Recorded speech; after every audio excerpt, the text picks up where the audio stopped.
everyone, this is Des, and you are listening to The Wellness Project, powered by Spotlight Coalition.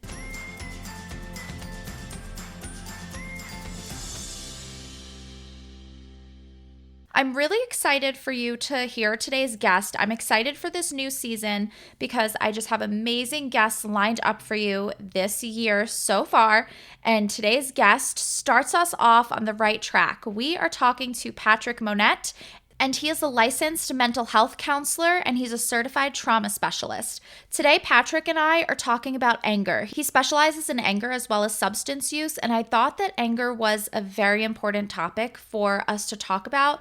Just especially, I don't know if you've noticed, I've noticed it a lot. I know a lot of people are talking about it, but I don't know if it's contributing to burnout or what have you, but I feel like a lot of people are very on edge right now. And there's always those viral videos of people having temper tantrums in public and things like that. But I just feel like they're very frequent now. I mean, I feel like it's daily. I'm seeing multiple ones or every few days. It's just kind of constant right now. I've just been seeing a lot of posts on Nextdoor. Recently, I saw a post on nextdoor.com that somebody said that her husband yelled at somebody who cut him off in traffic, and the person took out a gun and shot at his car. I mean, these are extreme responses. It just feels like a lot of people have been having extreme reactions right now and feeling very angry. And I know there's a lot to be angry about, right? I mean, there's a lot going on in the world. There's a lot happening. We were quarantined and, at home, and now we're back out in the world. A lot of people were kind of forced to go back to work. I know a lot of people wanted to stay home and aren't able to now. I mean, I think that kind of maybe caused some of our burnout that was already there to accelerate a little bit. And I think maybe a lot of other feelings come out in anger. So whatever is going on, I don't know. There's a lot of root causes. There's just many causes, multiple causes. There's no one root cause, but it just feels like a lot of people are on edge and expressing their emotions in quite unhealthy ways that are very problematic. So I wanted to speak with Patrick. I think it's just very timely to speak with him as a professional that specializes in anger, kind of the causes of anger, how people learn how they express their anger, and how we can get better control over our anger and express it in a healthier way. Because anger is a completely normal emotion. There's nothing wrong with feeling angry, but I think in the way we express it sometimes isn't exactly in a healthy way. So if you feel like you've been on edge, if you've been angry, somebody that you know in your life has been angry, or you notice what I've been noticing, and that a lot of people are having kind of these tantrums, tune into today's episode because I think it's going to be very insightful and important to listen to. So let's speak with somebody who specializes in this area. Let's welcome Patrick to the show. Hey everyone, I'm so excited. I am here with my guest, Patrick Monette. He is a licensed mental health counselor and he is in private practice. So Patrick, thank you so much for joining me today. I'm so excited to talk with you. Hi, Desiree. Thank you so much. It's an honor to be here with you tonight. Yeah, I'm really excited. So we are going to be talking about anger and anger management, things of that nature. But first, I want to just hear a little bit about who you are, what you do, how you got into this line of work. Sure. I'm in private practice in Northern New York. I am a licensed mental health counselor, and I also specialize in substance abuse and addiction related issues, in addition to couples and coming through a trauma informed lens, as I'm also a certified trauma specialist. It's really funny because I had actually been living in South America for a few years. And I came home and I was feeling sort of lost. And I thought, what is something that I can do with my life, And so I started researching graduate schools. And in my town, we have a really great program. So I entered the program, absolutely loved it, fell in love with it, fell in love with mental health counseling. And I had the experience of working with a lot of different populations. And when I graduated and entered the field as a professional, I actually started in substance abuse. So that's sort of my background. And being able to work with amazing clients and professionals who were really dedicated to helping people who struggle with addiction to try to get their lives into a healthier place. One of the things you and I talked about previously was, anger and anger management. And that's really where I was introduced to it, of being able to figure out this is one of the aspects of therapy that I absolutely love working with. Oh, wow. Okay, that's great. That's really great. Kind of funny because I'm a school social worker now. I worked in a mental health clinic before this, and before that, I ran a syringe exchange. So, Oh kind wow, of, yeah. connected. Yes, yes. So I mean, that's a really great population. So what population do you work with now? Like what age groups and I do some teenagers, but mostly adults. And I work with a lot of people in my practice that have, most of them have a history of trauma with anxiety, depression, PTSD. And some people have specifically come to me for trauma related, some are couples, and some are generalized mental health and addiction related issues. gotcha. So as for anger, I mean, anger is a very interesting topic, I think, because it is one of the feelings that I think, I don't know if you agree, but that people jump to instead, like if they're feeling sad or upset, like I think anger is maybe like an easier feeling. But can you explain first, like what exactly is anger? Yes, I love. I know it sounds strange, but I absolutely love this because it's one of my favorite groups to run and topics to be able to focus on. Because I actually see where there's a lot of judgment and stigma about being angry. So anger Yes. is a natural emotion. It's primal. It's really part of who we are to help us be safe, to protect us. But what happens is it gets really distorted. And if you do some research, it's really interesting because I was looking into the history of anger management, and versions of that actually have existed for thousands of years. And it goes all the way back to Greek and Roman philosophers who were always trying to figure out how to improve people's emotional well-being. It's really interesting if you look Wow. at it. And then as it's evolved and changed, I think in my time being in the fields, it's really been more related to legal charges, or a lot of my clients might be referred by another power to be in their lives, whether it be a family court or probation officer or a loved one who's getting sick of the anger, and being able to come in and work with me so I can assess where is their anger coming from and how is it manifesting problematically in their life. That makes sense. So what is the difference between anger and excessive anger? So anger, as I was saying, is a natural emotional reaction that we have. It's something that, as I was saying, is primal. And excessive anger is what I would say is when it's destructive. And most times people will connect excessive anger to aggression. So there's an element of a threat or violence. But what I've been seeing more the longer I'm in the fields is there's really a spectrum of how excessive anger can be, because some people can externalize their anger where we see it, where it's the violence, the threat, the intimidation, whereas other people internalize it, which can lead to more self-harming, more addictive traits. So it can really be on this wide spectrum of how people deal with their excessive intense anger.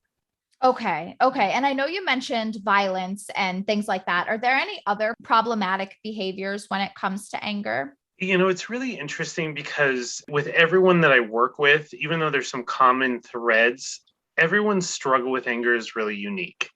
And Okay. so what I try to do is first of all assess, why are they coming to me? How is their anger caused them a problem? Is it with their children? Is it leading to legal issues? Is it at work? I see a lot of that, of work referrals in different situations like that, of how is it manifesting in a problematic way, and how are they losing control over it? Because it's sort of, fascinating to me of where are they losing control of their anger, and why is it so disproportionate in the way that they handle things, and how is it wreaking havoc in their life. Right. And do you think that, so in your experience with working with people that struggle with anger control, do you see that across their life, or is it typically in one area, like only at work or only at home? Or is it just if you have trouble controlling your anger, it's all over the place? That's a really great question, and I've seen all cases of that. And that's where, when I'm working, whether I'm doing a group or individual work, I try to get a really solid history intake of how long is this problem going on. And one of the pieces that I always ask is how, when they were growing up, I try to get a nice history intake of how did you deal with the anger growing up? How is anger demonstrated in your household? Going over a lot of the influencing relationships that we have growing up, and where are they seeing it as a problem in their life? Some people, it is only maybe at work, but I've also worked with people where it's in every aspect of their life. Okay, gotcha. And is there any common thread? Have you found any common area that this anger stems from? One of the contributing factors is that people have never learned how to properly deal with their anger and other emotions. So, one of the analogies that I use in my work is looking at emotions sort of as a cake. And anger for these people are sort of like the frosting on the cake. And our job is to figure out, what is that cake made out of? Is it made out of sadness, depression, anxiety, trauma, shame, guilt? Because anger is such a powerful emotion and we tend to stay there, right? And being able to explore, what is everyone's underlying trigger? What are the underlying unresolved issues? Does There that make any sense? It does. No, that makes a Okay. lot of sense. I really like that analogy a lot. That makes a lot of sense. It's almost like the iceberg one in a way. And The I'm a feeling. foodie, so I'm like, Yes. are you, and people are like, okay, Patrick, this cake, and I'll say, it's sort of like if you have a food allergy, are there nuts in the cake? Is there gluten? Is there sugar? You have to figure out. We have this aversion to finding out what is underneath the anger, because the anger gives us that adrenaline rush and it gives us that sense that we can protect ourselves instead of really being able to see what is the unresolved issue here that's contributing to the anger and the excessive anger. Yeah, no, I like that analogy a lot. It makes a lot of sense. It breaks it down very simply for people to understand. I really like that. So, do you see a connection then between children seeing these behaviors with their parents? Is this excessive anger a learned behavior in some ways? In a lot of cases, yes. When I first started doing anger management groups, I was seeing a common thread of the referrals were having the stereotypical anger issues, yelling at bosses, yelling at people, the throwing things, the more excessive demonstrations of anger.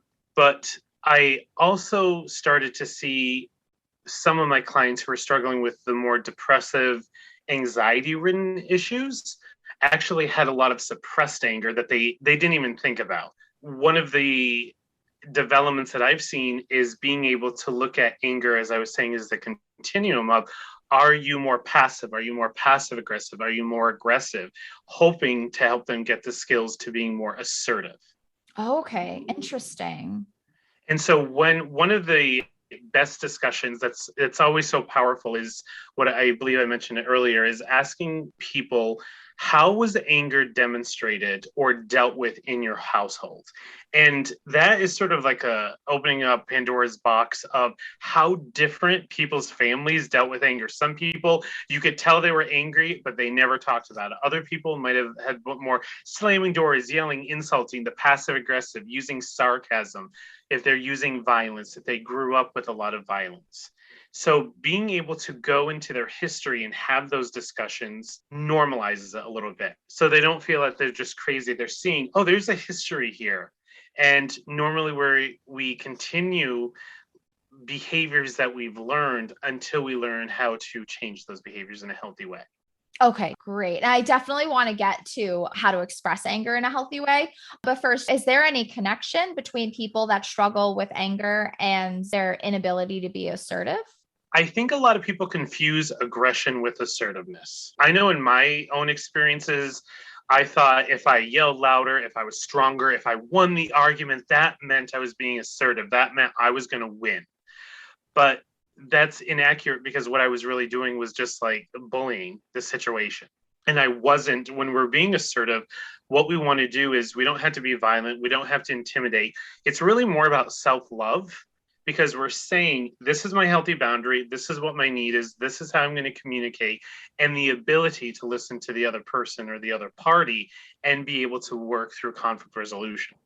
But Right. when we're stuck in that anger and that rage, it's conquer and destroy, which normally doesn't end well. Yeah, no. Okay, that makes a lot of sense. I didn't even think about that assertiveness being, mixed up with aggression. That makes a lot of sense. One of the questions I always ask, if when I'm doing a group of, has anyone ever gotten to an argument with a significant other? And everyone raises their hands. They'll say, have any of you ever wanted to win an argument? And we all kind of laugh and say, yes, of course. And I said, and what did you lose when you win that argument? You've Mm, lost that emotional connection with your partner, but you win yes. this imaginary title, right? This crown of victory. But when we destroy something, when we win, when we defeat someone, we think we've won, but have we really? And then it makes it, we have to start challenging that of saying, is it about winning or is it really about resolving the problem? Yeah, and I think it does become about winning and less so about resolving the problem with your partner. And they always say it's you and your partner against the problem, but a lot of couples do it's them against each other. Right. And then when we see certain people, when they are more passive aggressive and they sort of emotionally hoard their resentments, bringing stuff up from, 1983 and 1992. And when you're doing that, it's to keep yourself safe. You never feel fulfilled because you're constantly going into the past. That's where the passive aggressive approach with anger comes in of I'm going to prove to you that I'm going to win this because of all the evidence I have, instead of being able to say, the need is I'm feeling disrespected, or I need to be heard, or I need to be validated in this. The true message and need gets lost in the need to win. Yeah, I think that's so important for people to hear because I think we forget or don't even realize that that's the case. Right. And when we look at movies, when we look at video games, when we look at TV shows and all these other things, I remember growing up, you would just see, even in family comedies, it would always be someone who would win the argument, who would come in with a monologue, right? And Mhm. blow the other person, the villain, out of the waters. We live in reality, right? So I can't be blowing everyone out of the waters. I can't be voting everyone off the island because I'm going to end up on Isolation Island all by myself. And that's Yeah. not the purpose of human relations, because we're going to be hurting them and ourselves in the process. No, that's so true. And I like what you said too, like that word villain. I think that's so important because I think sometimes it's so easy to think of the other person as the villain when it's just two people with different needs, maybe different opinions, different feelings. Like that doesn't mean the other person is a villain to you. Exactly. And different approaches, and learning that different isn't always bad. It Yes. helps us grow. Absolutely. Yeah, I think that's such a great point that people really need to take to heart. Right. And when we're looking at anger, it's really interesting because I'm still amazed of how many of my colleagues actually have an aversion to anger management. Which is one, Really? yeah. So I'll say, all right, well, I run an anger management group, or I'm going to be offering this, and oh God, I don't want anything to do with those angry people, or I don't, anger's not my thing. I don't like it at all, which to me just demonstrates, okay, so you have a really bad relationship with anger. Mhm. And now we're putting people who really need these services and need that support in this box that something's wrong with them. The people that I've worked with over the span of my career are some of the most loving people ever. They've just been wounded and Mm. hurt. And when you're looking through anger through a trauma informed lens, you see that anger is just a coping skill. And you know what? One of the things that I tell them is that it's worked because you're still here. You survived, and Yeah. I'm not going to judge you. I'm not going to tell you to get rid of the anger because it works, it's natural. Well, it's worked for you. But what I want to do is give you additional skills, additional information, so you have choices. So when people are coming to me and they're struggling with their anger, or they're seeing problems in their lives because of their anger, I'm not going to judge them. I'm going to say, let's figure out what your needs are and how do we get those met without you being drained and exhausted by your anger and then leaving behind a wreckage because you can't control it. Right. Yeah, absolutely. So say somebody does come to you either individually or for your group, and they say, I'm really struggling with my anger. It's hurting my relationships with my family. It's hurting, my career. What is your approach? How do you start teaching them healthier ways to express their anger or different coping skills? I try to first help them analyze and break it down into something that's manageable. The first thing I tell them is that they're not alone. First of all, this is just kind of like my counseling 101. When someone comes into my office, I respect the amount of strength that it takes to do that. And I think we really need to have more of that conversation of going for counseling at any dimension or any level is never easy because you're reaching out to a stranger. You don't know what's going on. You're in pain. I always respect that they were able to pick up the phone and call me. And I just really admire that courage. Mm-hmm. And then being able to explore a little bit, I want to get to know them, not just the anger, but I want to get to know their story. What do they enjoy out of life? Where do they find hope? Where do they find rejuvenation when they're stressed? If they do, because a lot of times, we might see people who are really angry and they're just burnt out. Mm-hmm. Especially in the last 2 years with the pandemic, people have been pushed to a brink that they're not used to. I've seen people who never had an anger management issues. Now they're at home with their family 24/7, having to Oh yeah. be, employees, mom, dad, teach the kids, so the tension is there. So they need more skills to be able to say, hey, this is okay. Let's figure out how to defuse the bombs. And I'll ask them what they do as coping skills. And I try to be as clear with them as I want to know everything you're doing. If you are drinking a bottle of wine every night to deal with your anger, I want to know that. If you're going to the gym 6 days a week, I want to know that as well, so we can pull from all of that and sort of clarify and help organize what are your coping skills that we can pull from going forward. And then we go into the educational piece of one component that I love going over is I bring in trauma-informed care of what's happening usually into your brain when you're feeling anger. What if you have a history of trauma? That's a great discussion.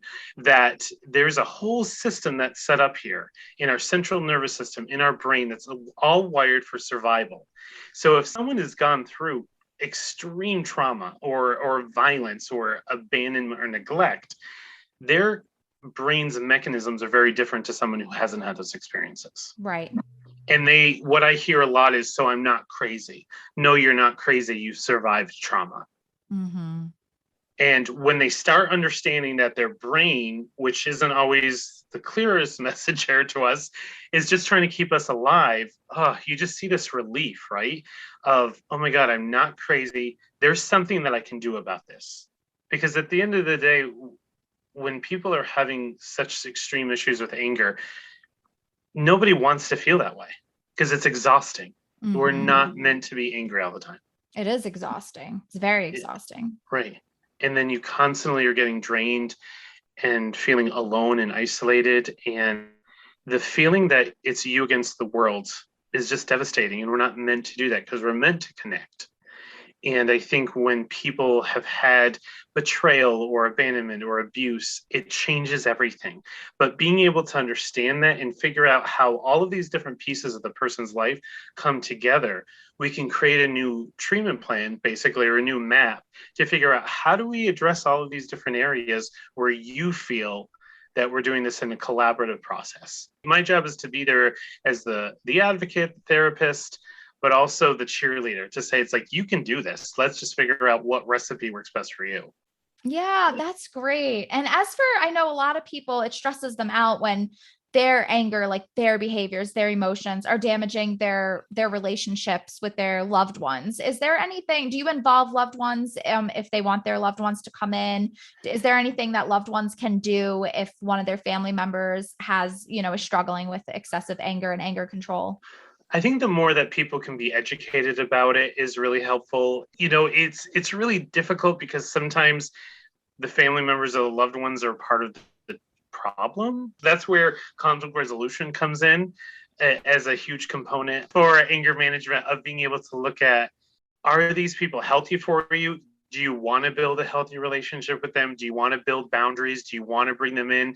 It's a little more complicated with groups because I do it as a closed, but individuals it's easier because the partner might come in or the family member, and then we can go over some of the education that we've been doing so we can bring that other person into the process. Okay, gotcha. Yeah, that makes sense. So can you explain a little bit about what conflict resolution is exactly for our listeners? Sure. So when we're looking at conflict resolution, there's so many different ways to define that. And it's fascinating because the more people that I ask their opinion of conflict resolution, they always think it's something bad. Oh, really? They always think that they just focus on the word conflict, that conflict is going to equate to some aspect of violence, whether it's Oh, okay. emotional, whether it's manipulation. And when you put the whole definition together, it's about working through a problem.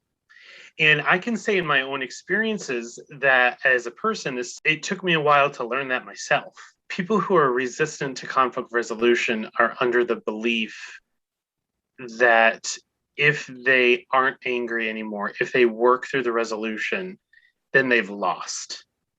So it Okay. goes back to that belief of I have to win in order to survive, in order to be better. But when we really dissect what conflict resolution is, it's about calming the intense emotions. It's about learning how to communicate, learning how to connect, learning how to have healthy boundaries, and also, and this is a hard one for a lot of us, I think, learning how to be wrong. Yes. Yes. I I was running a group once and I went to each person and I said, I'm gonna say a phrase and I just want to know what your initial reaction is. And I would go to each one and I would say their first name. So I would say, Desiree, you are wrong.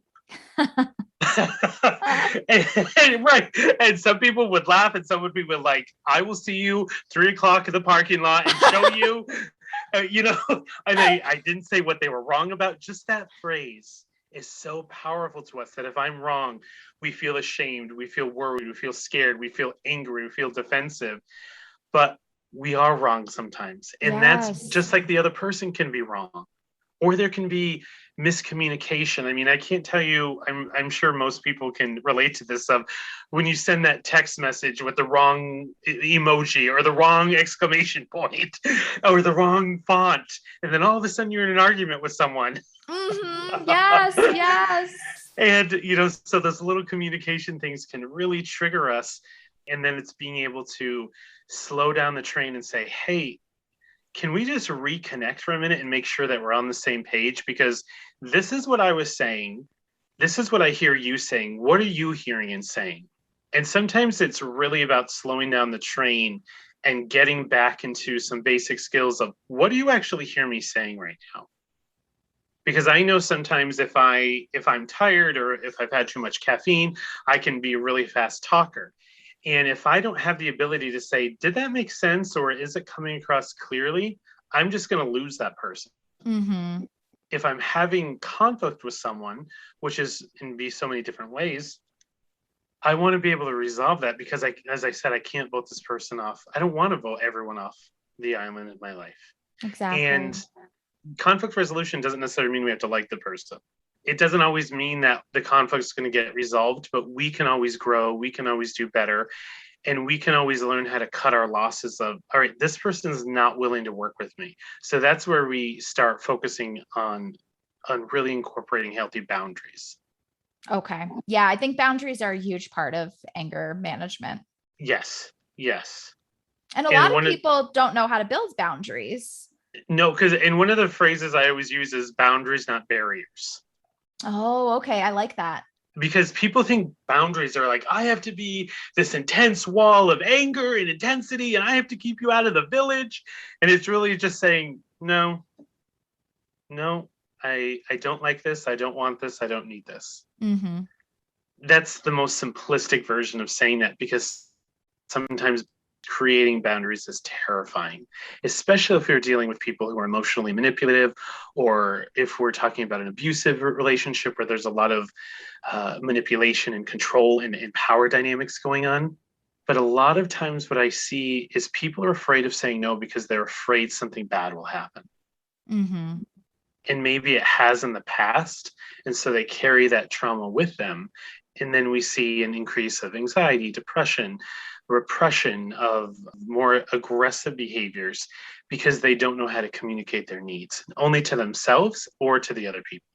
Yeah. Yeah, absolutely. I see that a lot as well. Boundaries are, I kind of look at it sort of like a superpower. Like the more you practice it, the stronger you get, the more confident, and the easier it becomes to get them. It can be really simple. I can't go out tonight. I'm just not in the mood. Or it's not about making up lies or making something complicated. It's sticking to the truth, making it simple, and just honoring that that's what your need is.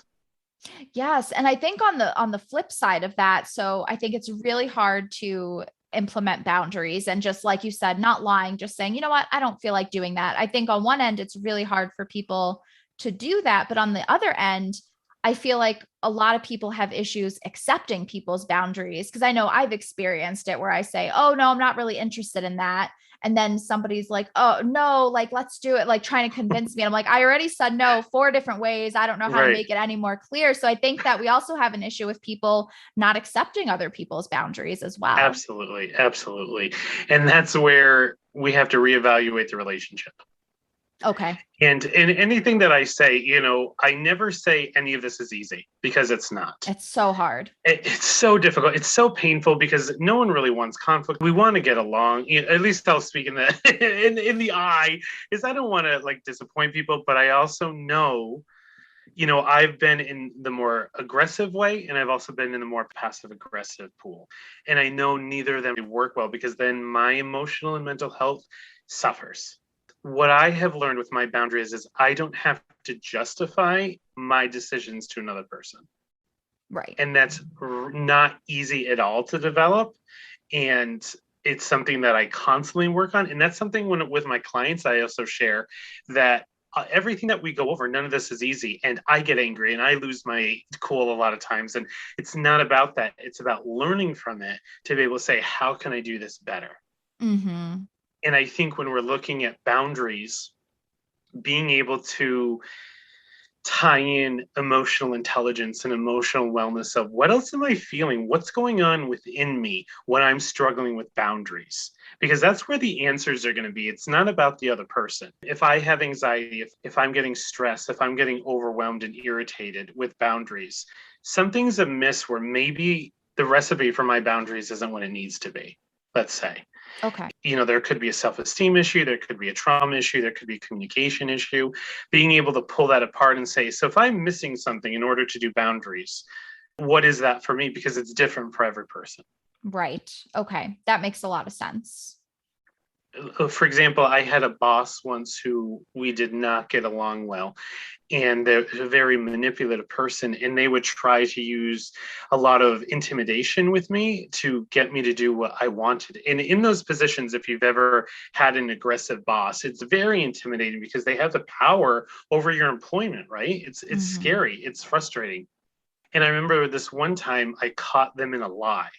In this moment, normally I would be very anxious of, oh, I just want to keep my job. I want to do this. But it made me angry in a protective way where it just kicked in. I said, that's not true. Oh, I just wow. read, I just read the contract. That's not accurate. And they were just stumped. And I just said, all right, I'll see you later. I just walked away. I was like, oh crap, what did I just do? But that's where the anger kicked into something adaptive of like, Patrick, they're trying to violate something within you. They're trying to violate a boundary. And that's when I learned you can be scared and afraid and still hold a boundary. I think a lot of people think that when they're holding a boundary or they're working through conflict resolution, that they have to be calm and with puppies and rainbows. Mm-hmm. It's okay to be anxious. It's okay to be uncomfortable. You can still do that uncomfortable thing. Right. And from your story, from that example, it sounds like people can take that anger and use it in a healthy way, in a powerful way. Yes, yes. There is, I can give you another story where I was talking to a friend of mine. I was in a completely different job and I was just really stuck and burnt out and getting a little bitter. And I was complaining to her as sometimes we might and just whining and stuff. And she said, wait a minute. She goes, you can't complain at all because you've done nothing to find another job. I said, I gotta go. I'll talk to you. I hung up the phone. I'm like, who does she think she is? And then I thought, oh crap, she's totally right. But that anger that she called me out on my crap, I went and I looked up a job and I applied and I got an interview within a week. So I always Wow. give her credit of you called me on my crap. You made me get angry enough and frustrated to make change. Yes. It's when the anger is constant, when it's destructive, when it has that intimidation component to it. That's when we really want to see what else is going on because that's really extreme to be. We're not meant to be in that state all of the time. Right. And so talking about, healthy ways to express anger. So say somebody comes to you and they have trouble controlling their anger, but say they're not with you, they're not in the group, they're just in their everyday life and they feel themselves starting to get angry. Are there any skills or techniques or any coping skills that you recommend to people that they can use to prevent it from getting to an excessive state? Yes, and some of the things, that's a really great question. And there's so many, I try to pull in as many resources as possible because the more options that we have. The first one I always say is noticing where your anger is. And we use some sort of parameter as, is it blue? Is it red? Is it black? Is it the red, green, and yellow of a traffic light? Is it exploding? I give them some sort of parameters so they can check in with themselves to see how bad is their anger. And then if they're really struggling, suggest that they take themselves out of the situation to have a cool out. So that's like going out if they smoke, going for a cigarette break or going for a walk, going for ice cream, splashing water on their face, doing something so they can disconnect and let their system cool down a little bit. Because it's sort of like a car when it's overheating. We're not going to just push through. We're going to stop the car and assess where the problem is. One of the other coping skills that I say is people have to get the adrenaline out of their body. So I had one person had limited free time and resources. So I said, why don't you go to the dollar store and get some paper plates and just rip the paper plates up and let yourself be angry? Because what we want to do is learn that we can have a healthy relationship with anger. And I don't know if you've ever, this is going to sound crazy, but if you've ever squeezed a muffin, it is the most satisfying thing in the world. There was one day where I just had like an old muffin and I don't want to waste food, but I was like, it just got the anger out because anger is energy and we have to get it out. I try to pull in physical activity, whether you go for a walk, whether you're cleaning, whether you're gardening, something where you can get the pain out. Because when you start pulling the layers out of the anger, when you start letting yourself get angry, the pain's going to come out, the frustration, the disappointment, the sadness, and then that vulnerability. Then we can start working on how to heal that pain. But until we acknowledge the anger, until we let ourselves know we're getting angry and stop pretending that we're getting angry or in denial that it's a problem, doing that. There's another technique that I learned years ago, and I was a doubting Thomas that it would even work. And what it is making yourself laugh. Oh, okay. And I have to say, if you can think I'm in left field here, but try it. So there was one time I said, I always try, I always try it on myself. So of course I was running late and in traffic. And of course I blamed everyone else in traffic for me being late because that's what we do. And I started to go into the anger, and it just showed me that I was sort of at a crossroad. I can go into an old behavior and get angry and ruin my day. Or why don't I try this technique? So you force yourself to laugh. So it's fake at first. And then all of a sudden you're laughing because it just feels so crazy that you're laughing. And then it becomes genuine. And then you actually just start laughing. And it's almost like breaking the anger balloon. And then your whole system, when you start breathing again, when you start being able to see things more in the present, your whole system can calm down. And then you can see, all right, I almost just went down that angry well. Let's get ourselves back on track here. Wow. Okay. That's really interesting. I've never tried that before. I've done it with groups, I've done it with individuals. It becomes so hysterical. It's so funny just to make yourselves laugh, and it has a lot of power because at one point when you start understanding your anger and you still go into the anger, it means you're choosing the anger. Mm-hmm. I don't want to choose anger anymore because I know that it doesn't end well, and I know it's never about the anger. It's just the frosting on the cake. Yeah. Because there's never been a time where I've never been angry and it wasn't about something else. It wasn't That's so about true. disrespect, it wasn't about invalidation, if it wasn't about fear. And especially with men, we're not supposed to ever be afraid. So Right. we get the fear, and then we throw on the shame and the guilt that we're afraid, and then we get even more angry. Yeah. Yeah. That makes a lot of sense. I like that you say that it's never about the anger. It's what's underneath that. Yes. And one of the things too, as you were saying in the school system, I actually learned from elementary students once was, we were talking about emotions, and they said, Patrick, we understand what you're talking about and we don't disagree with you. The problem is it's not safe. to show emotions in school. Mm. So it turned into this amazing discussion, which I've continued into my work and for myself of when we're talking about anger management and we're talking about emotional wellness, it doesn't mean we can be vulnerable in every situation. And I think that people think they have to be, there's a rigidity to, I have to be angry, I have to be this, I have to be that. Sometimes we can't be vulnerable. Sometimes we can't be sad. Sometimes we need to be a little more reserved or a little more emotionless in certain circumstances, right? Being able to figure that out to make sure that we have a place where we can be vulnerable is really important. As I'm sure you see in schools, like sometimes the home life isn't safe, but the school is, or vice versa.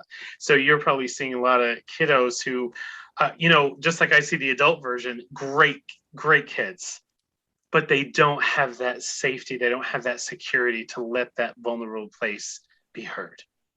Yeah, no, that's so true. And, right now there's like kind of this phenomenon across the United States. And, I'm seeing it a lot in my school that the kids are angry. I mean, they're bringing weapons to school, they're fist fighting. I mean, there's fights every day. And there's a lot of big emotions that are coming out as anger. So little kids with big emotions grow up to be bigger kids with big Mm-hmm. emotions and then adults with big emotions. Do you think Right. there's anything we can do as a society in schools at home that we can do to teach kids appropriate anger, like releasing it in healthy ways, expressing it so that we don't have so many adults struggling with their anger?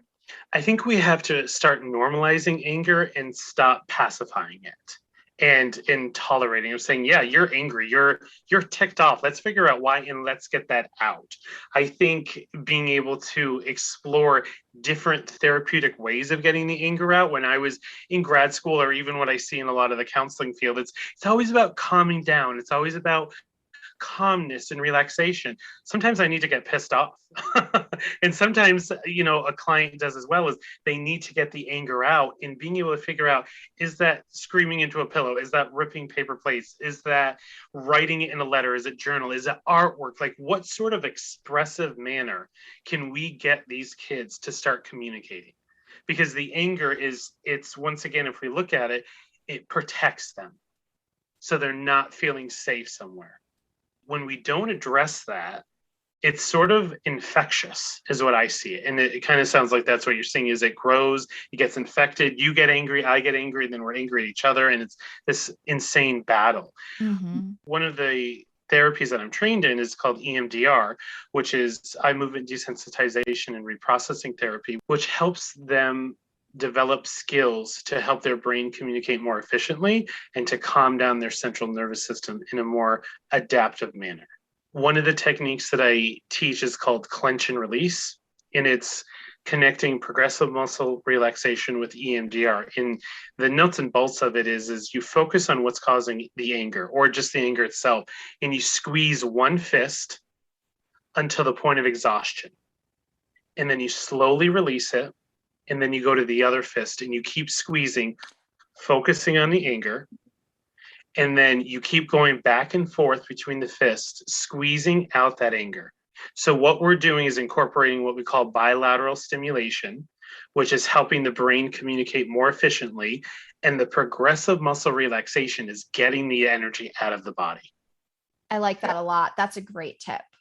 Yeah, and so I'm saying it with your fists, and we can go into more another time, but just to so with the fist, that can seem very aggressive. So you can do it with your thumb and your first finger, or you can do it with a foot, squeezing one foot and then the other. So when I've worked with teenagers who are dealing, unfortunately, with bullying in school, they're not going to do their clench and release with their fists, but they can be at their desk doing clench and release with their feet, and nobody knows what they're doing. Oh, okay. Yeah, that's great. It's been one of the techniques, and it's the one that I do a lot in my anger management, because I've learned in my own experiences as an adult and as a clinician, being calm doesn't always bring me peace. Mm. Doing yoga or being quiet or doing meditation, that has its place, but sometimes I need to get loud, and sometimes I need to let it out and scream and cry and be crazy and get the adrenaline out of my body and grieve, or get the stress out, whether that's, going for a run or Zumba or, whatever it might be, or squeezing a muffin. Oh, absolutely. I mean, I so agree with you. People have to express those feelings. And I think, I know a lot of people have been talking a lot about toxic positivity, being positive all the time and calm all the time. It's not only not possible, I mean, you're shutting down, you're stuffing away all those other feelings that have to be expressed. Yes, I use another cake analogy, if you don't mind another. Oh, I love it. I love it. So I said it's sort of like you make this when you're doing the fake positivity, and the spiritual bypassing is another term that I hear a lot of, like, oh, it is what it is. It's like, really, Yes. is it? Is Right. it? It's like making a cake that's right out of manure, but putting the sweetest buttercream frosting you can on that cake. Mm-hmm. It's a beautiful looking cake, but it's still a crap cake. Yes. No, it's so true. It's so true. And like you said, those feelings, they're normal.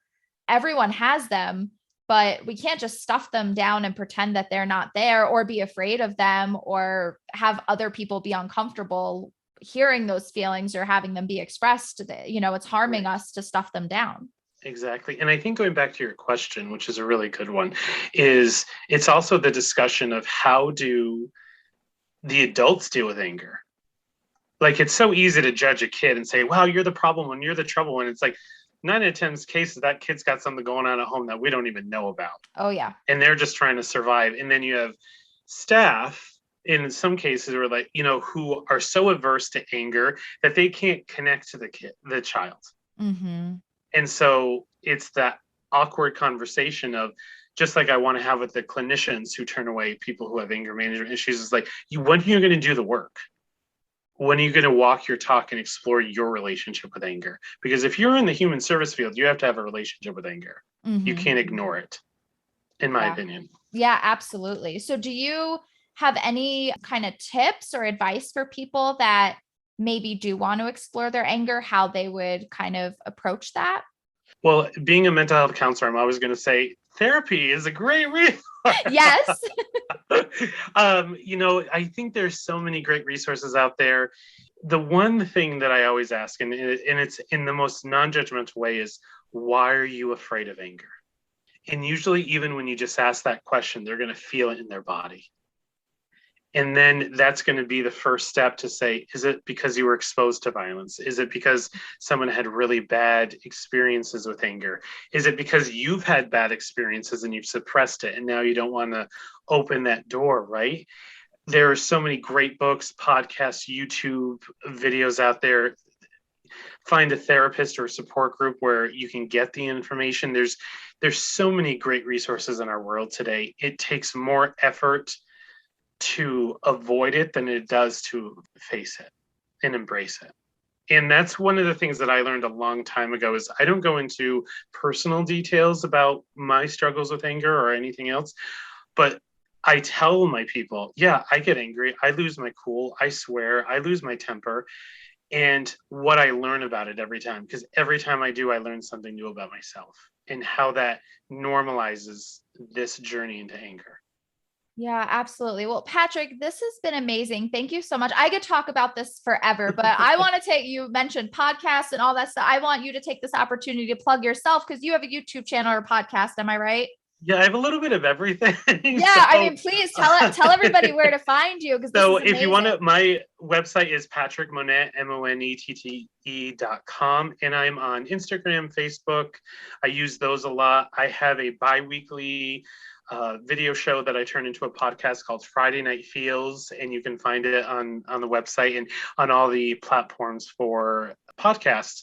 And every 2 weeks, I started about almost 2 years ago now. It's just meeting people all across the world from different backgrounds, of different stories of adversity, of struggles, of growth, of healing, and just spending an hour together, getting to know each other and share their experiences. And I just absolutely love it. And being able to meet people like you, Desiree, in the podcast world is such an honor. Oh, I love that. Well, thank you so much, everybody. I'm going to link everything in the show notes. Go find Patrick. Patrick, this has been amazing. Thank you so much. Awesome. Thank you for having me. I appreciate it. Absolutely. I feel like I could have spoken to Patrick all day. Patrick, thank you so much. I think this episode is so important for people to hear. I think it's so important for people to understand anger, where their anger comes from, how they can express it, how we can understand anger a little bit more, because I think it's an emotion that people don't really understand. And like we were saying, I think it's easy to jump to anger, and anger being that primary emotion, but that there's so much going on underneath. There's so many other feelings going on. And I think it's just easier to quickly jump to anger when there's a lot of maybe shame or embarrassment. I mean, like we said with that cake analogy and the iceberg, I think it's important to understand. So, Patrick, thank you so much for coming on. I think this episode is going to be so valuable for the people in your life to listen to. So please share this. Please share it with your loved ones. Please share it on social media. And make sure if you do share it on social media that you tag me at The Wellness Project with Des. You could tag me either on Facebook or Instagram. And again, subscribe so that you get updates on all the future interviews, all the future episodes. I hope it was as educational for you and insightful for you as it was for me. Great episode. And I'm definitely going to be re-listening to this episode for sure. Make sure you go to the show notes of this episode on where you can find Patrick, his website, his video show, Friday Night Feels. I think you should definitely tune into that. Again, Patrick, thank you so much. And I would love to have Patrick back on the show because he is just a wealth of knowledge. I hope you enjoyed it, and I hope you have a great 2 weeks. Again, as I said in my last episode, my show is now going to bi-weekly for the time being. So I will see you in 2 weeks, and I hope you have a peaceful and calm few weeks ahead of you. Talk to you soon with another amazing guest.